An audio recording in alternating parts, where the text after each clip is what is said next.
श्री राधे रमा एकादशी की हार्दिक शुभकामनाएं। कार्तिक कृष्ण पक्ष की एकादशी रमा एकादशी।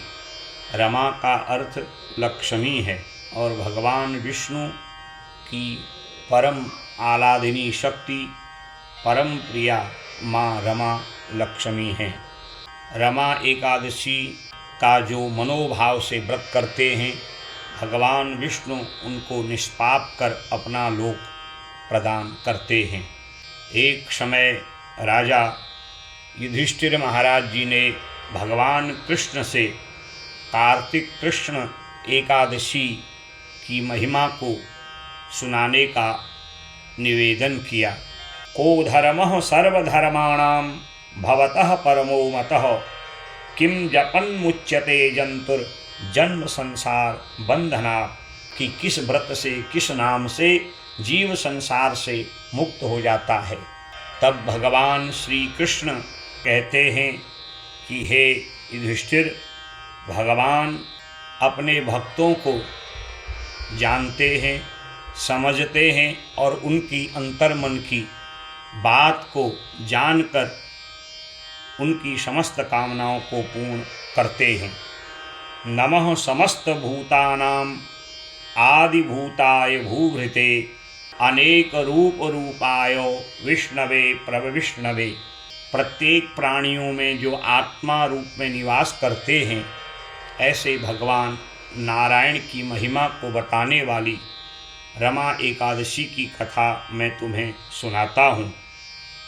प्राचीन समय में एक मुचकुंद नाम के भगवान के परम भक्त राजा राज्य किया करते थे। सारी पृथ्वी में उनका राज्य था। यहाँ तक कि स्वर्ग आदि में इंद्र, कुबेर, वरुण आदि देवताओं से भी उनकी मित्रता थी। मुचकुंद महाराज भगवान विष्णु के परम अनन्य भक्त थे और प्रत्येक एकादशी को नियम संयम पूर्वक किया करते थे और द्वादशी को पारायण कर ब्राह्मणों का पूजन कर अन्न जल वस्त्र प्रदान कर तब पारायण कर प्रसाद ग्रहण किया करते थे। मुचकुंद महाराज की एक सुंदर कन्या थी जिनका नाम था चंद्रभागा। एक दिन चंद्रभागा जब विवाह योग्य हुई तो उस समय पृथ्वी के एक राजा जिनका नाम चंद्रसेन था, उनका बड़ा सुंदर पराक्रमी पुत्र जिसका नाम शोभन था, उसके साथ चंद्रभागा का विधिवत विवाह कर दिया। चंद्रभागा और शोभन राज्य सुखों का आनंद लेने लगे। एक दिन राजकुमार शोभन अपनी पत्नी चंद्रभागा के साथ ससुराल आए और जहाँ मुचकुंद महाराज जी ने अपने जामाता और अपनी कन्या का बड़ा स्वागत किया।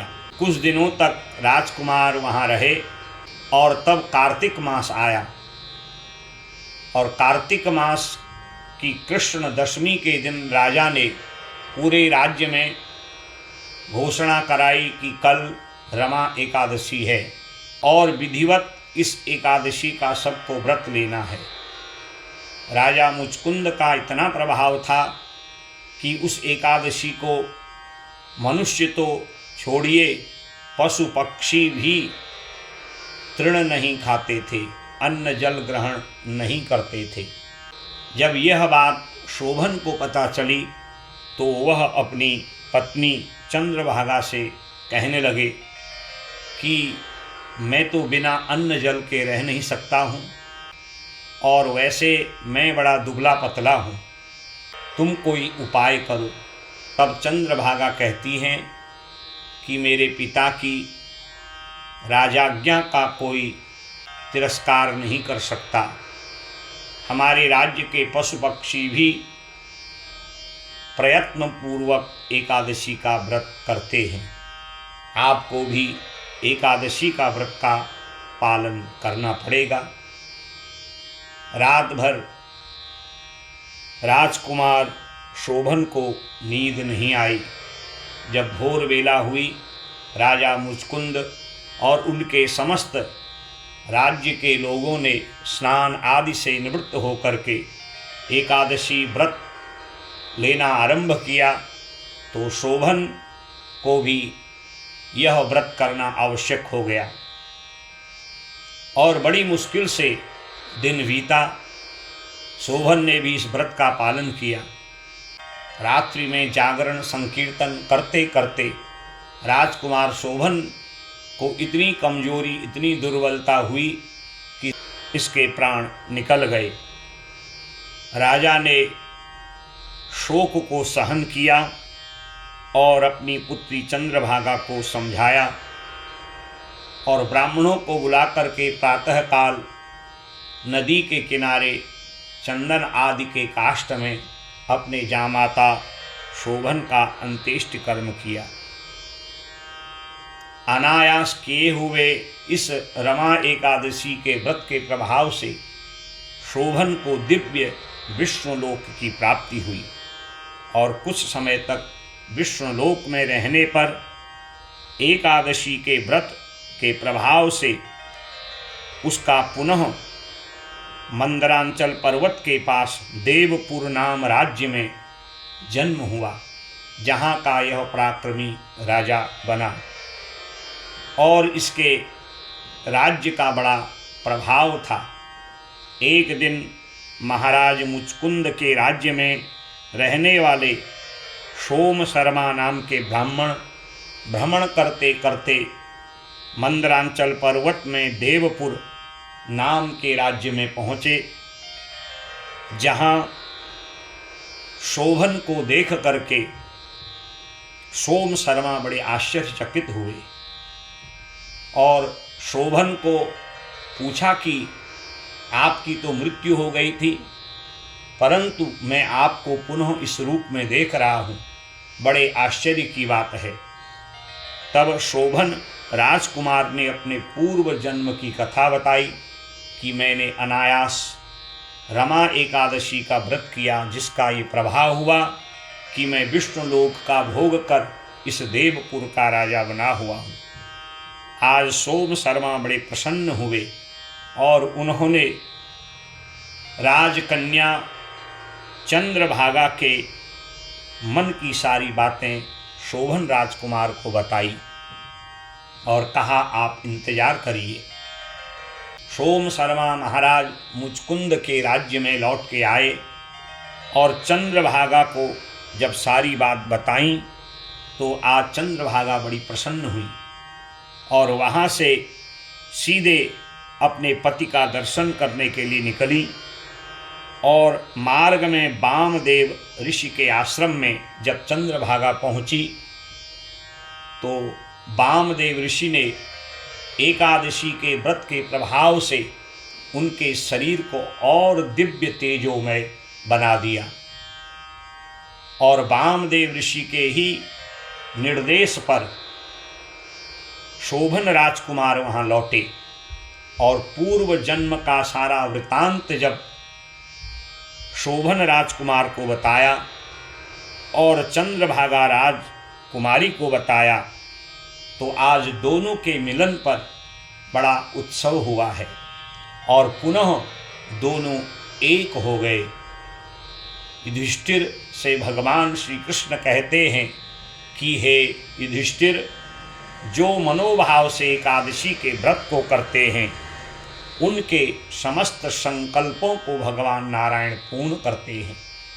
उनके कायिक वाचिक मानसिक समस्त पापों का खंडन हो जाता है।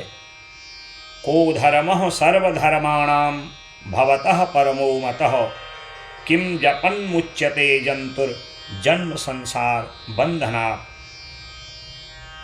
युधिष्ठिर जी ने भगवान की महिमा में यही प्रश्न किया था कि किस व्रत से, किस नाम से जीव संसार से मुक्त हो जाता है। तब भगवान कहते हैं कि एकादशी के व्रत को मनोभाव से करने से जीव के समस्त पाप नष्ट हो जाते हैं। जिस प्रकार चंद्रभागा राजकन्या और शोभन नाम के राजकुमार के समस्त पाप नष्ट हुए और इस पृथ्वी के राज्य सुखों को भोग करके अंततः भगवान विष्णु के परम वैष्णव लोक को, मोक्ष लोक को उन्होंने प्राप्त किया।